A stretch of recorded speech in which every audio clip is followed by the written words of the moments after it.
craziest chess game of modern chess just been played by Alireza Firouzja, the new magician of the chess world. I'm not joking or over exaggerating. Just look at this chess position. What is this?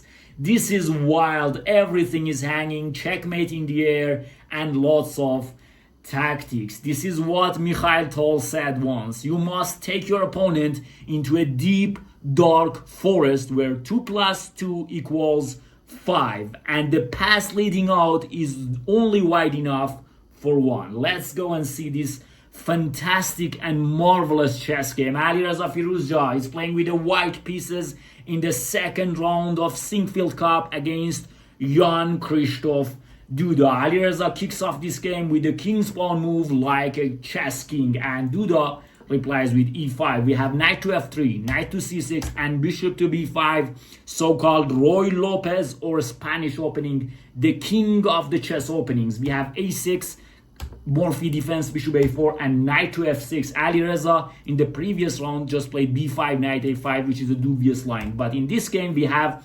open Roy Lopez or open Spanish, which is quite popular long time ago in Batwinik era or in Kasparov Anand era. It was playing a lot. We have one of the best chess game of all time by Kasparov against Anand in this variation. White plays pawn to d4, trying to open up the center. If you take here rook e1, you're going to lose this game. And black is of course ready for this. b5, bishop to b3, and d5, controlling the center. D takes e5, we have bishop e6, controlling this d5 pawn. We have lots of game in this opening. We have c3 or knight d2. At the same night, Gukesh Domorado, the young world champion, played the same position against Nodirbek Abdusattarov, and in that game, Gukesh just played knight d2. But in this game, Alireza plays c3 to have this c2 square for the bishop. We have bishop to c5, and now knight to d2. This is St. Petersburg variation, and in this position black just castles. You cannot take on e4 because then black takes back, but white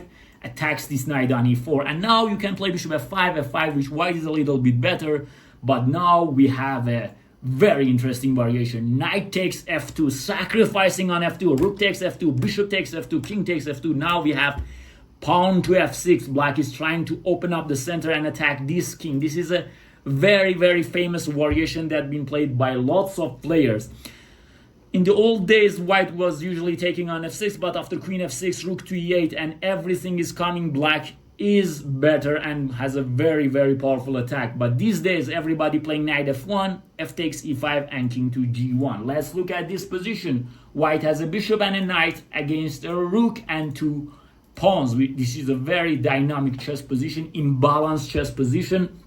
Usually in the middle games, 2 pieces are better than the rook, but in the end game, rooks are better. But this is just usually. In chess, everything is concrete and you should look at this exact position. In this position, Duda just plays bishop g4. Look at his time. He has 1 hour 35 minutes on the clock. White just attacks this bishop and he just goes back. This is all prep by Duda. By this maneuver, this knight comes to e3, and no longer the bishop on c1 is working, and white does not have knight g5, so this is the reason to bring this knight to e3.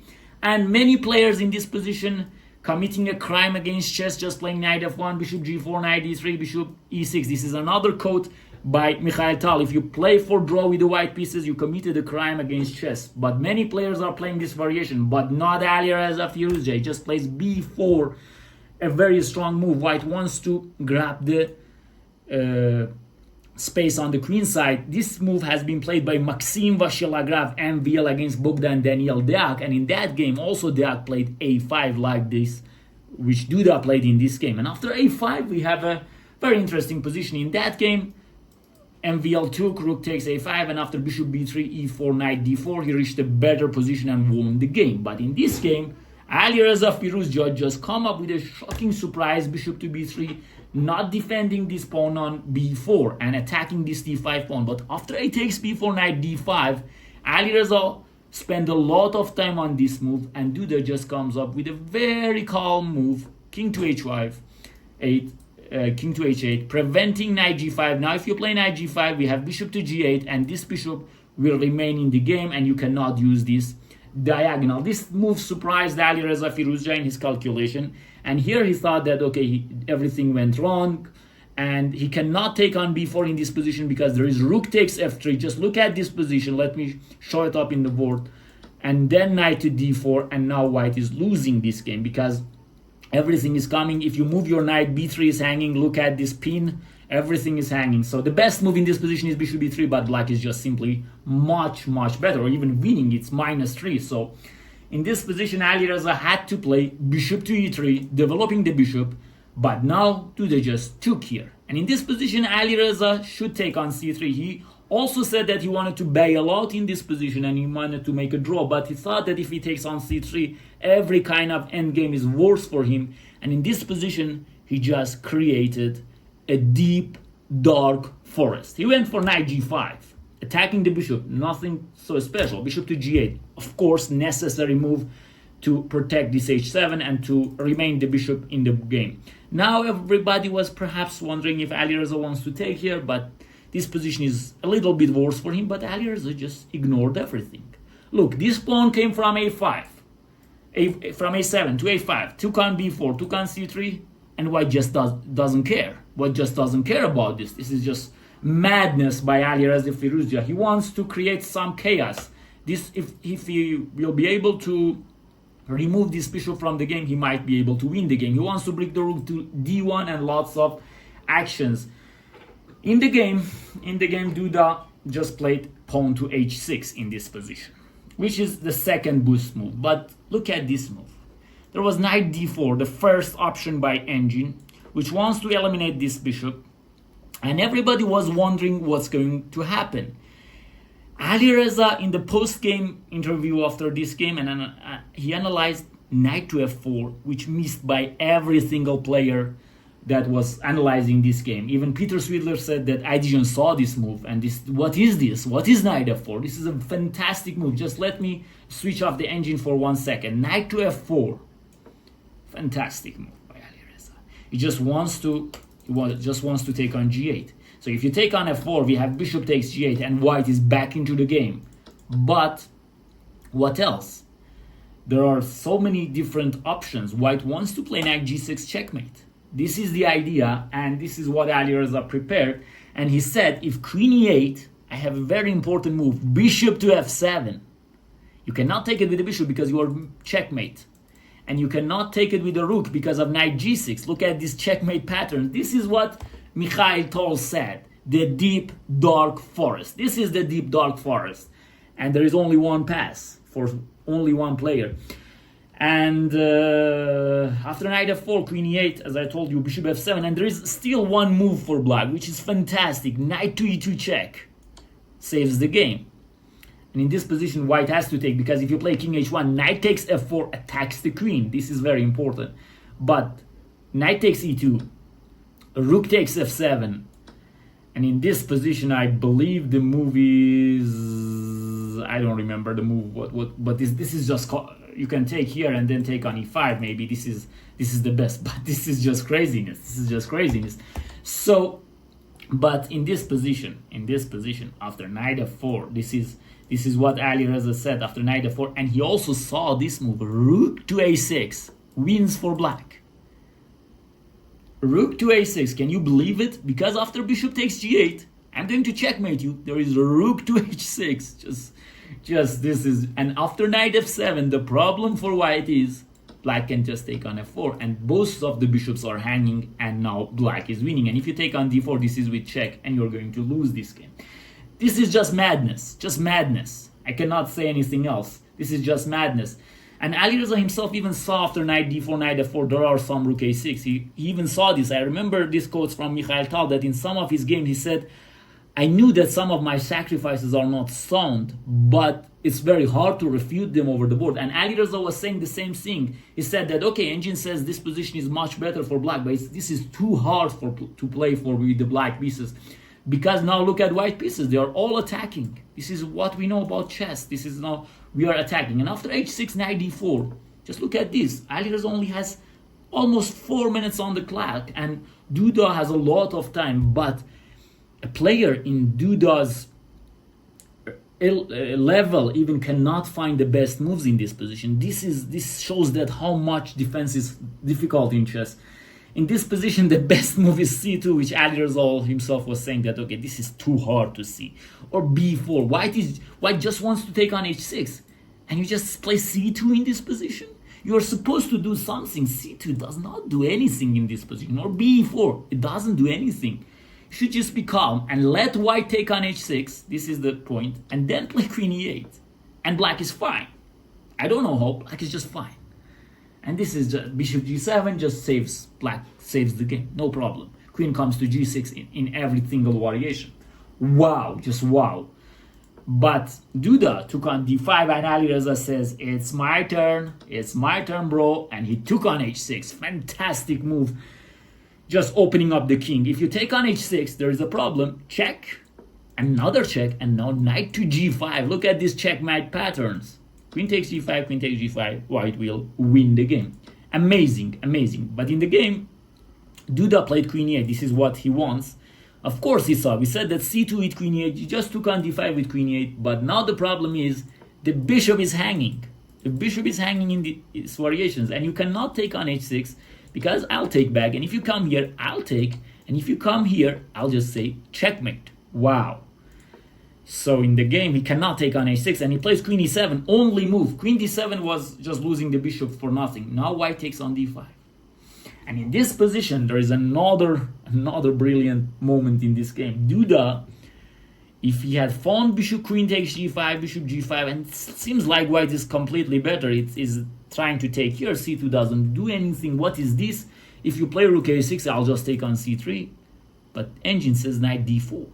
And after bishop takes a8, what is this? If you take with here, I'll give a check. But I'll take on c3. But knight e2 check. You cannot come here. You should go here. And now rook takes a8. And this is just, this pawn is coming to c2. This is what engine says. And now after this, rook to a3 and some crazy positions, rook wants to come to here. I mean, this is just unbelievable chess. And black is better. Black is better in this position. Just wow. Let me open up the engine lines. Black is better. In the game, it doesn't happen. And Duda, in this position, he just plays rook d8, which is a very bad move. He attacks here, and he wants you, if you take here, he thought, okay, I'm very clever. Now I'll play c2. I have options here. But just Alireza plays queen h5. He's a monster in this short time, in this very limited time, because he's a bullet monster, he's a blitz monster, and he finds a lot of good moves in these positions. Now, white wants to play bishop g5, wins the queen. So you need to take, and after take, queen here, and now takes here. And look at this queen protects this bishop protects this, and this knight protects the whole position. Duda plays c2. And now, the only move that wins for white is bishop b3, and Alireza has only 2 minutes, 20 seconds, and he just plays it. He just plays it. Bishop to b3 in this time, the only move that wins. And now look at this, rook to d4, attacking the knight. I guess 99 players, even grandmaster, will play knight g3 in this position. White says, enough, I found everything. This bishop protects d1, you cannot play rook d1. But Alireza just plays rook e1. This is madness. This move brings madness to the game. Because after this, black can rely on this c2 pawn. Look, what happens after rook takes e4? Or it just simply takes. Remember, c3, c1 doesn't work. What happens after this? If you take, I'll say checkmate. But I'll say checkmate. Oh my God. And another point, another very similar point. If c1, I'll just take it. And if you take, I'll just take it. And if you take, I'll just give you checkmate. Just look at this bishop. Just look at this bishop. And another point, if you take on e4, I cannot take back with the rook because there's rook here, but I have queen h6 checkmate. Queen h7, queen takes f8, checkmate. Wow, just wow. And here, Duda comes up with queen h4, attacking this. g3, once again, if you take, I have queen here. If you take, I'll take back. And if you take, I'll grief check. If you place still the same things, and Duda plays queen h3, and Alireza just takes, but just watch this video till the end. This is just queen f5, queen to e2, and b4. And here Alireza said, okay, enough. I played knight c5 and I'm going to win this game. And he should resign because I have two threats, knight here and queen takes here with check, and I'm going to win. But Duda just plays rook f6. He says, excuse me, I'm going to just defend a little bit more because you cannot take on e5 because I will give you a check and another check, and there is at least perpetual check. Here Alireza should have come back with the knight, but he decides to finish off the game right now. Bishop to c2, but Duda plays queen f3. Of course, there was some queen h5s. In this position, Alireza should bring the bishop back to b3. This bishop does not doing a good job on c2, but he just takes. And okay, very simple move, rook e2, completely winning, should win this game. But Duda is resilient. Knight d6, rook to d6, I believe, and knight to g5, very important, wants to check, and rook to d7. And now we reached the 14th move, and from now on, both players get 30 minutes on the clock. So it was completely clear that Alireza is going to win this game, but nothing is clear. Bishop back to b3, wants to check on f7, king g7 just prevents it. He holds on, he just holds on, and now rook e1. A very mysterious move by Alireza. When I was watching the game, I didn't understood why rook e1. I was just seeing king f2, king g2, these kind of things might just win slowly like Carlsen wins, but rook e1 is a tactical idea. And I don't know why he's going for tactical ideas in this position, but the idea is to play knight d4. And believe it or not, the rook is trapped. If you even go to c6, I'll just play bishop a4. Wow. And look what Duda plays. He just plays rook to d3. He prevents knight d4, and with this, now Alireza is in some shock. I'm creating something and he prevents it all the time. And here he should take on e5 or he should come back to e2. But he just goes for checkmate in this position. And Duda says, okay, checkmate me if you can. And look at this mysterious move, bishop to f7. What is this? What is this? I mean, why he's playing like this? You're supposed to win a bishop and knight against the rook in a very easy way, but he's just going to checkmate. And Duda here finds what's Alireza's idea. If you're just careless, play c4, knight check. And if you go anywhere, doesn't matter. And now rook f5. There's checkmate. The bishop controls here, the knight controls here, and it's checkmate. It's a mating net. But Duda is clever enough to play king h6. And now Alireza should retreat. And there is no checkmate anymore. And black found some counterplay. The rook is on the second rank. C-pawn is here. It gives a check. Another check. Just repeat some position to gain some time. And here he took on c5 and rook to d2. Now they are in the heaven rank, in the second rank, and they have lots of options. Rook to b1, rook takes here. But Alireza comes back. Of course, if you play rook b1, rook f1 still exists. Rook check here. Rook takes h2. Another crazy moment of this game. If Alireza had found knight f2, the position is winning, but he plays rook f2 and he allows Duda to come back to the game. If he just took here and just play king here, and as Alireza said, it's very hard to not be greedy in chess, because in this position white is just going to take here and he's a pawn up. But in this position black can hold because he cut off the white king. He just cuts off the white king, and black has lots of options in this position, but Duda didn't found this, or I don't know, whatever. He plays this and Alireza just took, and now the king cannot be cut off and it comes to e3, and as Alireza said, now it's done. The mission is done and white is going to play this still game remaining. This bishop e6 was a little bit of a mistake. It allows rook d1, but they are in time trouble. Duda just plays quickly and Alireza comes back, and after this he goes on and wins this e5 pawn. This is another very interesting tactical position. The rook does not have any square to go because there are checks. There is only f4, check, and now this position, the problem for Duda is that his king is far away from here. If his king was here, the game was draw, but now the king is far away. And this rook, this bishop, and this knight can create a way to win this pawn. Now white is trying to play bishop c4 and just plays bishop c4 and just wins the pawn. Alireza wins the pawn, and now knight and a bishop and a pawn to just win the game, because this pawn will achieve a8 and you should sacrifice your rook in the game. Duda says king f5, I want to just come here, but you are not allowed to. The knight prevents you, and now the king cannot come. Duda gives a check and goes to a3, and here he says, okay, can you win with bishop and knight against me? And Alireza says, of course. I'm just going to play it fastly. White is just simply and gradually improves the position, and black king just goes to the corner. Just the knight will control the dark squares in this kind of positions, and this, I don't know what is this. I don't know what is this mistake. a2 is a mistake. I don't know from what position was that, but maybe rook takes a2 was a mistake by engine. Yeah, maybe it's because I have some lags. So the bishop will control the light squares, it's clear, and this knight should control the dark squares. Like here, it prevents the black king to go here, move, and now you should go here, and now bishop will protect this square, and the knight will protect this square, so you should go there. And finally, in this position, Duda resigned in view of if here there is a check, here just moves the knight, you should go here. In this position, white plays bishop here, check, and this is a fantastic finish for this game by white. What a game by Alireza Firouzja. Just let's watch the game from the beginning. From the beginning, of course. This game was a crazy game.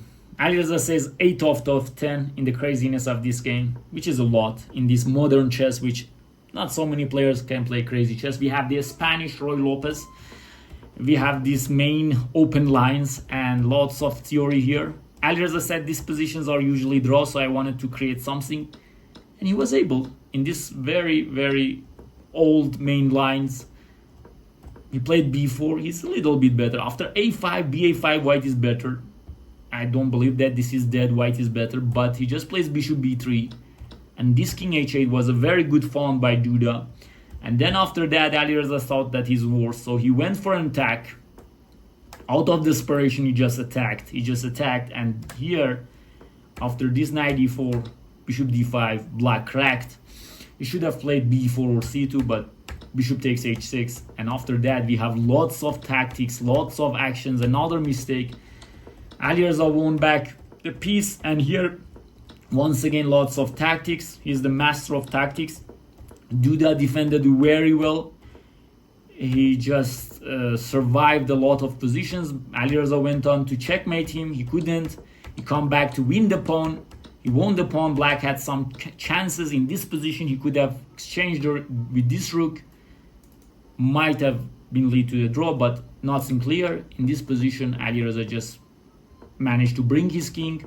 And after a little bit of some moves, white managed to win another pawn here on b4, and after that black just is losing this game. Of course, it will be a shame if Alireza cannot win this position after this long fight, because it was 100 moves. What a game by him, and what a game by Duda also. A fantastic chess game. It was been a while that we didn't saw something like this. It was craziness, it was wild, and I hope all of you enjoyed this video. If this is the case, please like the video, write your thoughts below this video, and in the future days I will continue the rapid challenge for sure.